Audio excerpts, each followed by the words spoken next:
Welcome to my channel. I'm Gary Wuryawan, and today I want to share my thoughts and experience after using Micro Four Thirds cameras and lenses for more than 10 years. Intro.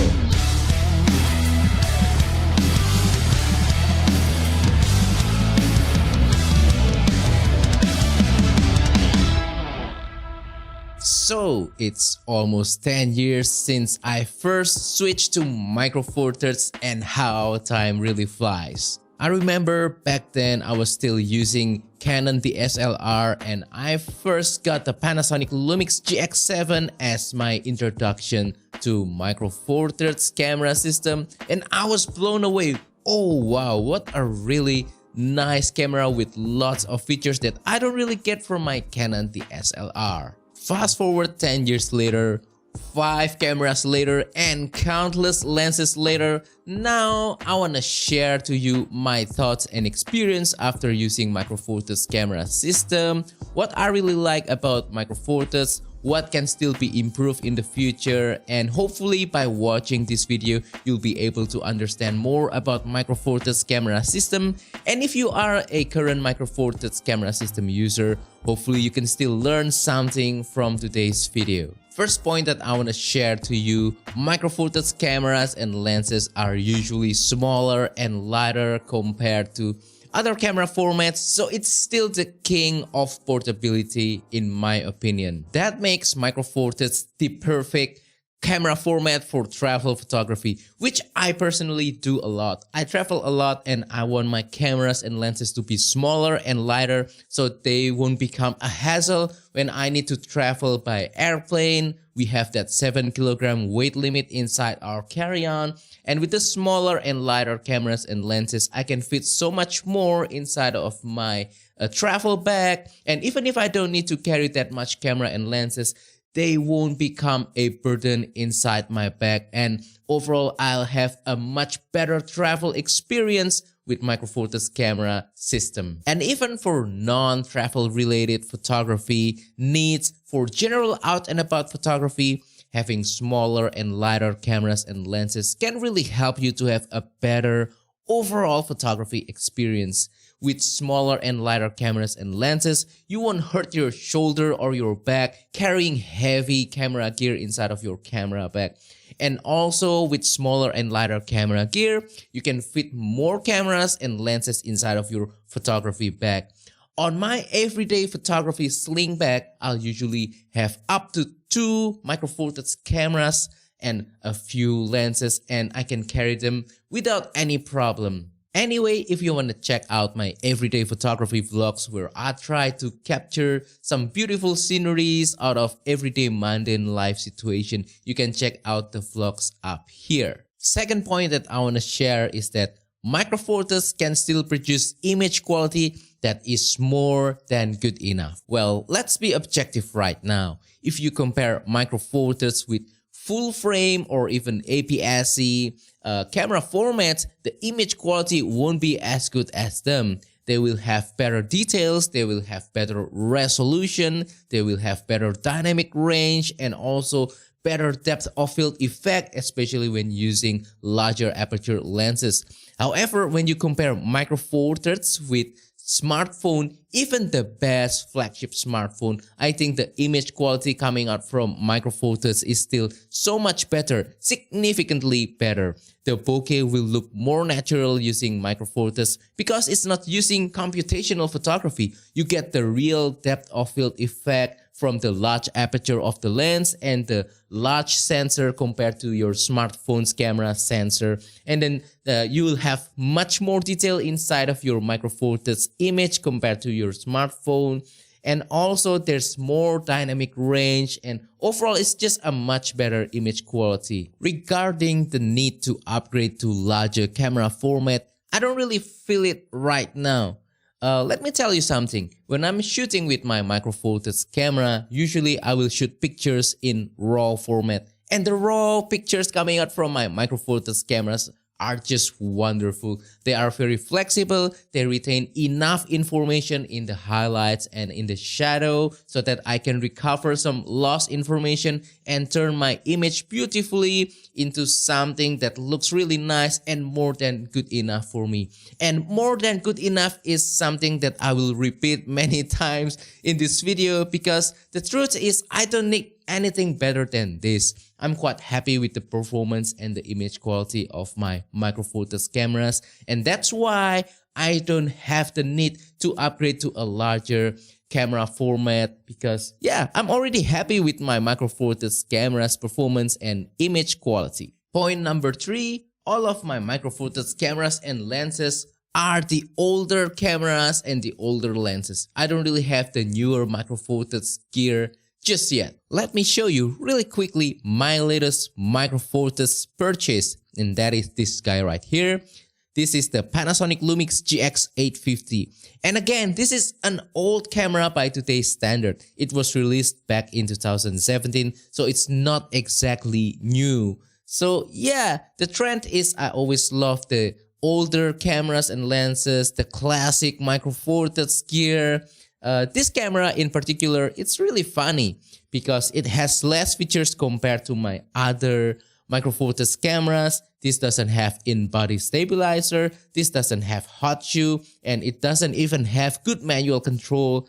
But this camera has a very specific feature that the other cameras don't have, and that is the portability. This camera is much smaller and lighter compared to my other Micro Four Thirds cameras, making it perfect for travel photography. It's funny when you think about it. I'm all into the older cameras and lenses, mainly because they are smaller and lighter, and they still align with that Micro Four Thirds philosophy. Smaller, lighter, but good image quality, great performance, and great price.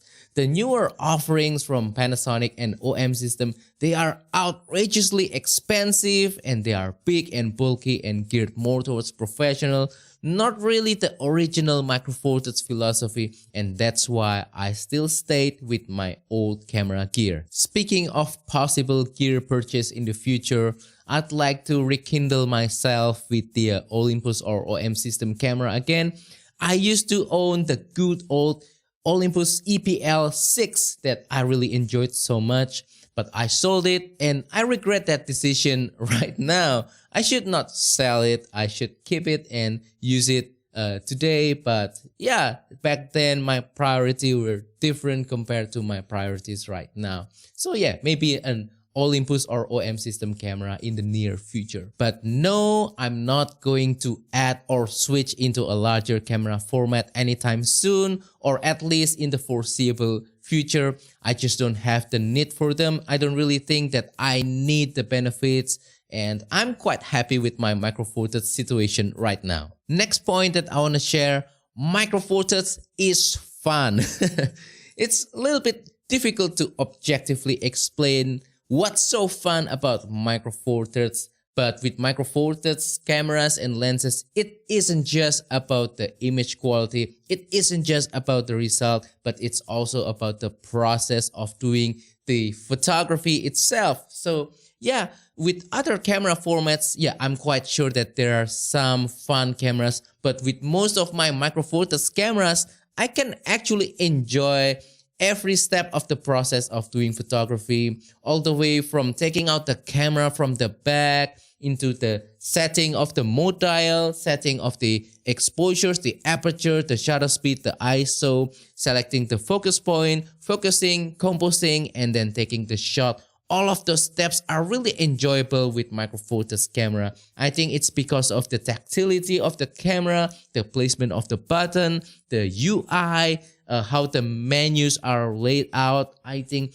it makes into the experience of having fun when you are shooting. But also I think with my Micro Four Thirds cameras, specifically my Panasonic Lumix Micro Four Thirds cameras, they have a certain quality, a certain characters. They have their kind of own soul that I cannot really explain, that just makes me have a lot of fun whenever I'm out and about doing photography and makes me want to take more pictures. Last but not least, Micro Four Thirds is in a desperate need for a compact, small rangefinder but with updated specification. If I have to choose just one Micro Four Thirds camera out of my entire Micro Four Thirds camera collection, that would be the Panasonic Lumix GX85, this guy right here. I think this camera has the perfect balance between size, weight, performance, image quality, and especially features. Specifically, the GX85 has the in-body stabilizer for such a small compact rangefinder camera, and that really helps me to use any kinds of lenses to be able to shoot in lower light condition without having to use tripod, and also to have better stabilization during video. That really makes the GX85 a special camera in my collection. It's like the Swiss Army knife in my collection. It can do so many things. It is a very versatile camera. What it really needs is just a couple of tweaks. First, it needs that new face detect autofocus sensor so that we can have proper, reliable, continuous autofocus, especially for recording video. And then it needs mic input so I can get better audio out of this camera for recording video. And then swiveling and tilting screen. The GX85 screen can tilt really well. This is very useful for street photography, but not really useful for anything else. If it can swivel outside and flip it, I can use this camera to record video, and that would be perfect. I think Panasonic did a good job with the GH6 screen and also the GH7 screen. I want that screen on this camera. That's it. Anyway, if you want to check out the video where I make a wish list of features that should be on the GX85 or the GX9 for the upcoming Panasonic Lumix camera, you can check it up here. And that wraps up today's video. So that is all for all of my thoughts and experience of using Micro Four Thirds for 10 years. Hopefully this has been inspiring, useful, entertaining, and informative. So please share on the comments down below. I would like to read all of your comments. What are your experience? What are some important points when using Micro Four Thirds? Or if you're not using Micro Four Thirds, why? Please let us know in the comment down below. Let's have a little bit of discussion. Also, if you have any question, please comment down below as well. I will try my best to answer all of them. Also, don't forget to support this channel by liking this video, sharing this video, subscribing to my channel down below. And if you want to support my channel even further, consider using the affiliate links on the description or use the super thanks button to make a small donation to my channel. Thank you very much, and I'll see you on the next video. Goodbye.